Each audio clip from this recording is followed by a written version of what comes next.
Let's bring in one of those potential Republican candidates, South Carolina Senator Lindsey Graham. Senator, I want to start with the headline on a Salon.com website this week, which says Lindsey Graham loses his mind for saying the man who flew down the National Mall in a gyrocopter this week should have been either forced down or shot down. Are you serious about that? Yeah. Deadly serious. I think our nation's at war with radical Islam. The primary goal of these groups is to attack our nation. Washington's a prime target. This many years after 9/11, with this many groups wanting to hurt us at home, I'm just astounded that somebody could do what he did. I'm glad he's not hurt, but that just shows you how far our defenses have fallen. And this president constantly minimizes the threats we face as a nation. I will not be part of that. Now, some people may say Lindsey Graham loses his mind for seriously considering running for president in 2016. Carly Fiorina, Carly Fiorina told us a couple of weeks ago that it's a 90% chance that she will get into the race. What's the percent chance that you're going to get in? 91. Seriously?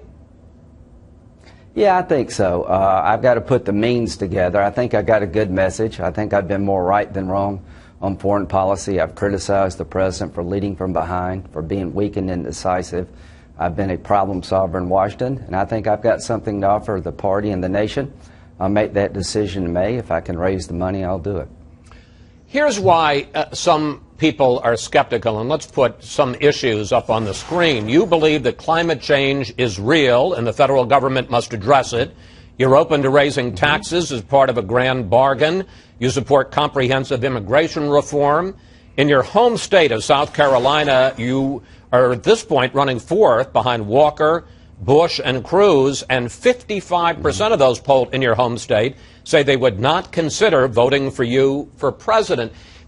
Are you too moderate? Are you too far in the center on non-defense issues to win the Republican nomination? Not at all. I believe climate change is real, but I reject the cap and trade solution of Al Gore. He's made it a religion. I think it's a problem. I'd like to clean up the air and the water, become more energy independent, create jobs. I'm for offshore drilling. I'm for finding oil and gas that we own. I'm for coal. I'm for clean coal. I'm for natural gas, but I'd like a lower carbon economy over time, clean up the air, and create jobs in the process. Raising taxes as part of a grand bargain? I'm for Simpson-Bowles. It doesn't raise taxes. It closes loopholes and takes the money that we would give to a few people and put it on the debt. We're $18 trillion in debt.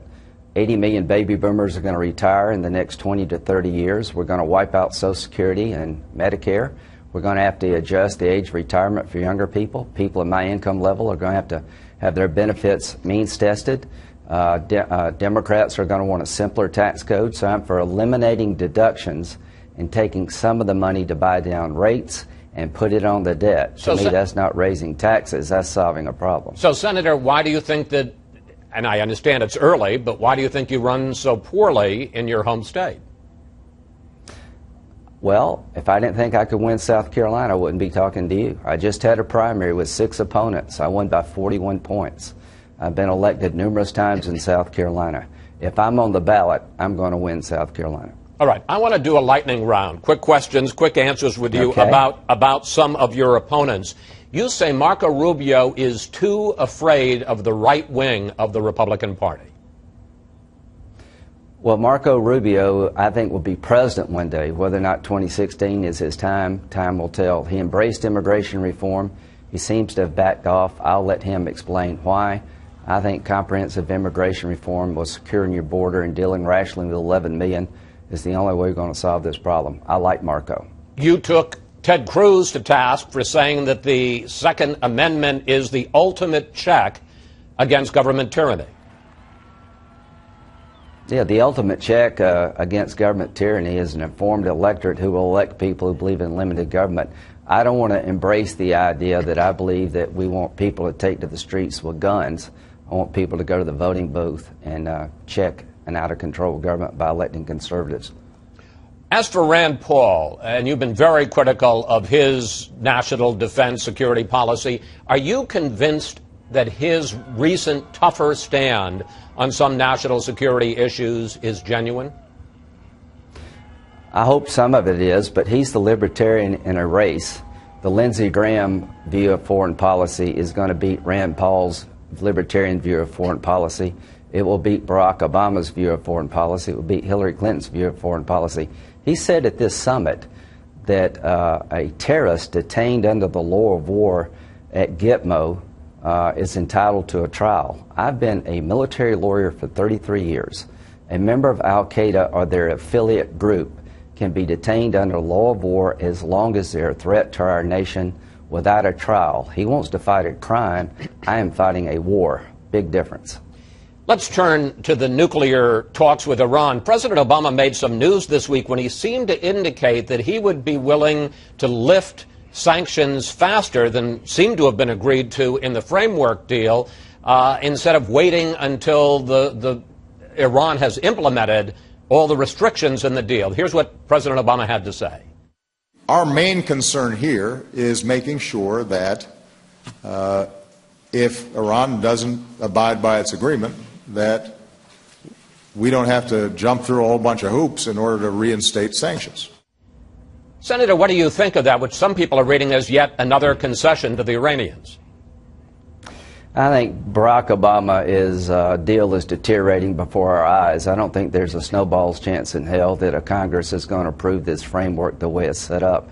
The Ayatollah is saying he gets immediate sanction relief with no intrusive inspections. I will release today 9 core principles of what I think a good deal would look like. Anytime, anywhere inspections of non-military and military facilities will be a bipartisan must. So this idea that we can't go where we need to go is going to fail. The Chinese are talking about building 5 reactors for the Iranians. Any nuclear program, enrichment program, must be limited to 1 reactor. At the end of the day, you can't lift sanctions until the behavior of Iran changes. They can no longer be a state sponsor of terrorism before you lift sanctions down the road. So I think the framework presented by President Obama is completely different in the eyes of the Iranians, and the Congress will look at this, will have a say, will vote before we lift congressional sanctions. And I don't think there's any chance we're going to lift congressional sanctions as long as you have hardened sites like Fordow still open. Well, wait a minute, because you're talking about the Corker-Menendez bill, which passed the Senate Foreign Relations Committee unanimously. Looks like it's going to pass the House and the Senate. And that would say that Congress has 30 days after the deal is finally presented to approve it or disapprove it. You're saying there's no chance that, well, I mean, let me ask you, because there's a flip side of it. It isn't that Congress has to approve it. What can happen is they can disapprove it, then the president vetoes it, and then all he needs is 34 votes, for instance, in the Senate to make his veto stand up. Are you saying that he's not going to have 34 votes in the Senate? I'm saying if there's a final deal that doesn't require anytime, anywhere inspections, that the Senate will not go along with that. I'm saying that if you keep hardened secret sites open, you're not going to get Senate approval.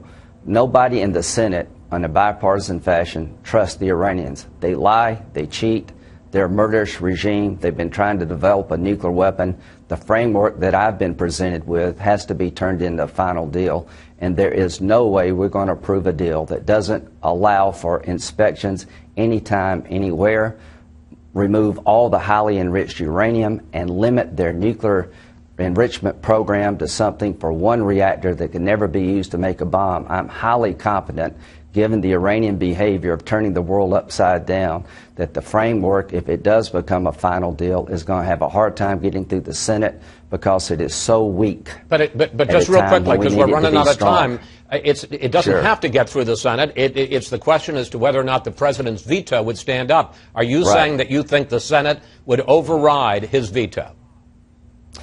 If the final agreement doesn't allow anytime, anywhere inspections, it has a large enrichment program. It keeps Fordow an underground secret site, reinforced site open, that he will get it will be rejected large enough to override a veto, because members of the Senate understand that this is the most consequential vote we will ever take, and the Iranians can't be trusted. They lie, they cheat, and this deal, in my view, would allow too many opportunities for them to break out. I'll wait and see how it looks on paper, but if you don't have anytime, anywhere inspections, forget about it. I just don't think any Democrat or Republican is going to agree to allow that to become binding. Finally, Senator, we got about a minute left. There was an article in the Washington Post this week that I must say told me a lot of things that I didn't know about you. It detailed the fact that when you were at the University of South Carolina as an undergraduate, you lost both your mom and your dad within 15 months, and that you basically brought up and supported your then 13-year-old sister, Darlene, and some of your friends suggested that might have been a reason why you never got married. We can't put you on the psychiatrist couch, but how did those traumatic events, how did they shape your life, sir? It changed me. It made me realize that the promise of tomorrow is just a promise, that I assumed things early on I never assume again. It taught me how much I was loved by the rest of my family. My aunt and uncle helped me raise my sister. Social Security survivor benefits coming into my family made a world of difference. I moved in with an aunt and uncle who helped raise my sister, never made over $25,000 in her life working in textile plants. My mom's disease, Hodgkin's disease, wiped us out financially. We eventually lost our businesses. I understand we're all one car wreck away from needing help, but what it told Lindsey Graham above all else is that family, friends, and faith really do matter, and I'm a lucky man to have had all the support I've had all these years, and I'm trying my best to pay back a country who's been so good to me. I love my sister, and to all those who've helped me all these years, thank you so much. Senator Graham, thank you for sharing that. Thank you for coming on. Always good to talk with you, sir. Thank you.